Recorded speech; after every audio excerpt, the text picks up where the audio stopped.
संत काय करतात ते कार्य करत असताना, तर कोणत्याही प्रकारे निंदा किंवा स्तुती याची पर्वा ते करत नाही.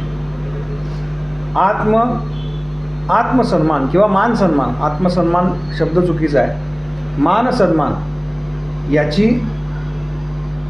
कोणतीही ते अपेक्षा ठेवत नाही. मग हे सगळं ते कशाकरता करतात, तर त्यांच्या मनामध्ये किंवा त्यांच्या संकल्पामध्ये केवळ जगत कल्याण हा विषय असतो. म्हणून त्यांना धीर असं म्हटलेलं आहे. या मंत्रामध्ये याज्ञवल्क्यांनी, ज्याला आपण विनयशीलता असं म्हणतो, ही विनयशीलता दाखवून दिलेली आहे. म्हणजे पूर्वसुरींनी जे काही सांगितलेलं आहे, आमच्या परंपरेतल्या धीर पुरुषांनी जे काही सांगितलेलं आहे ते आम्ही विशद करतो किंवा तेच आम्ही पुन्हा सांगतोय, अशा अर्थाने ते हे सांगतायत. विद्या आणि अविद्या, आपण मगाशी पाहिलं की विद्येमुळे होणारा अहंकार जो आहे तो अहंकार पुन्हा दुःखाला कारणीभूत आहे, आणि कर्मामुळे होणारा सुद्धा अहंकार जो आहे तो विनाशाकडे नेणार आहे. म्हणजे दोन्ही दुःखाकडेच नेतात.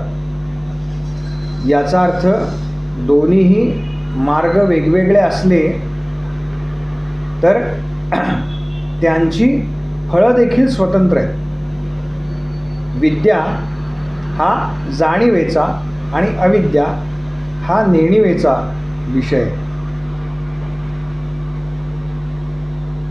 एखादी गोष्ट जेव्हा आपल्याला करायची आहे तेव्हा त्या गोष्टीची कल्पना असून ती गोष्ट जेव्हा हेतुपुरस्सर केली जाते, बघा, पण एखाद्या गोष्टीची व्यवस्थित कल्पना असून हेतुपूर्वक जेव्हा ती गोष्ट केली जाते तेव्हा त्याला जाणीव असं म्हणतात.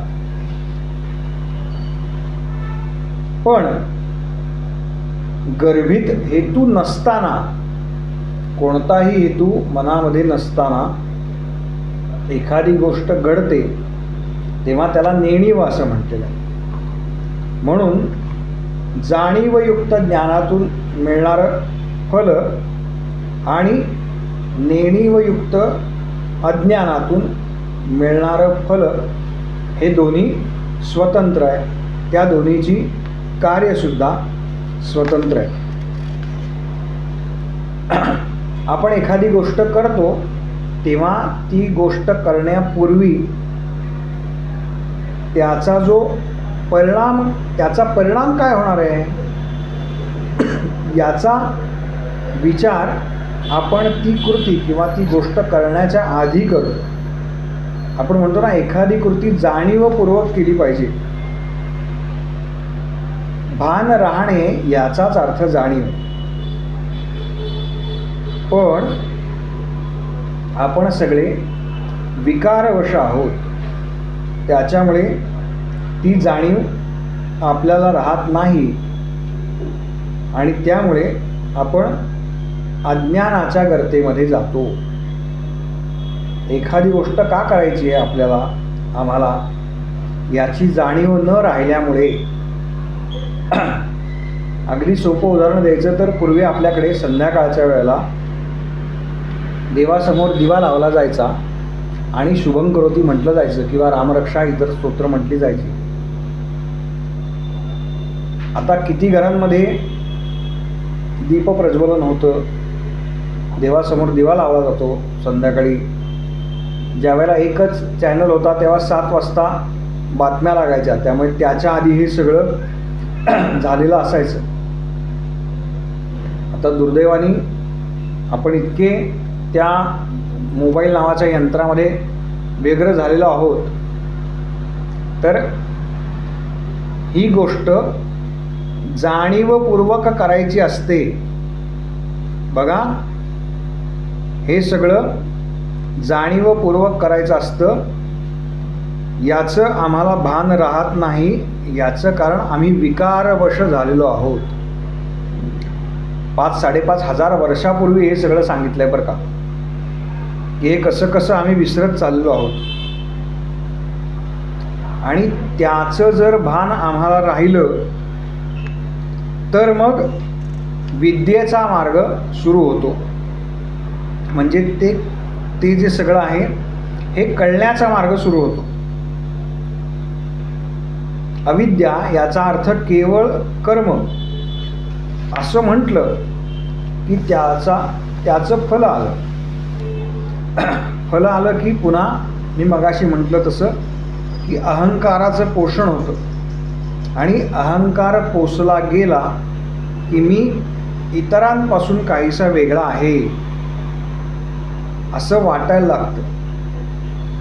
आणि विद्या याचा अर्थ केवळ ज्ञान असा घेतला तर ज्यानं प्रभू कार्य केलेलं नाही, कर्तव्यात कसूर केलेली आहे, ईश्वर चिंतनामध्ये जीवन व्यतीत केलं नाही, अशा कर्महीन पुरुषार्थहीन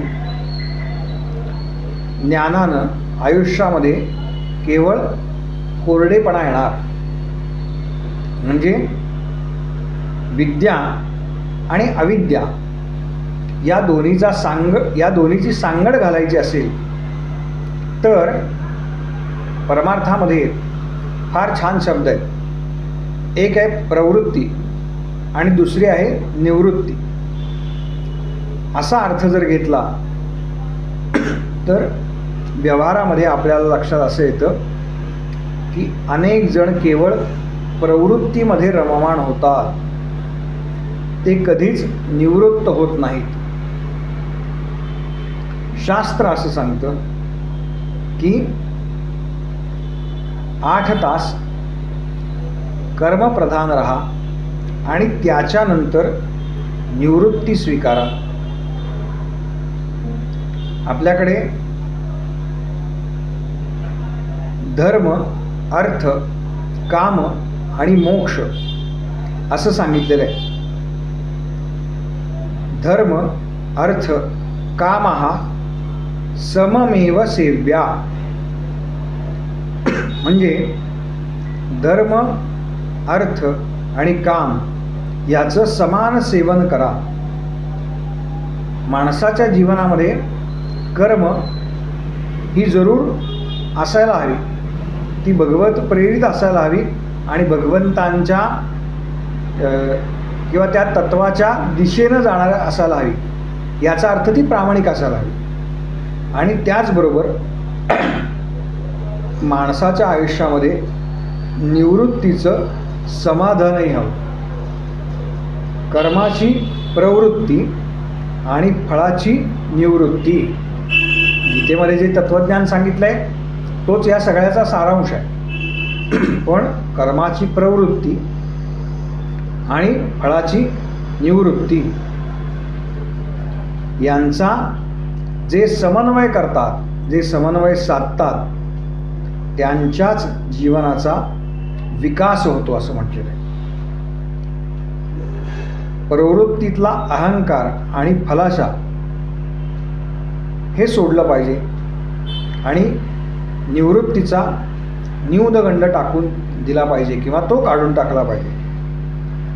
निवृत्तीचा आधार असलेली प्रवृत्ती आणि प्रवृत्तीचा पाठिंबा असलेली निवृत्ती, ह्या दोन्ही गोष्टींचा जर आपण समन्वय साधला तरच आपलं जीवन जे आहे ते कल्याणप्रद ठरतं, असा या मंत्राचा अर्थ आहे.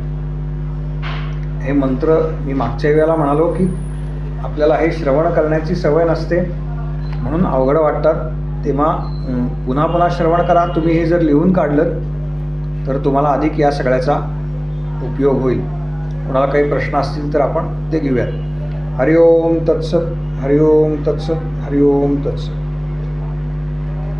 काही विचारायचं असेल तर हँड रेज करा, अनम्यूट व्हा, विचारू शकता.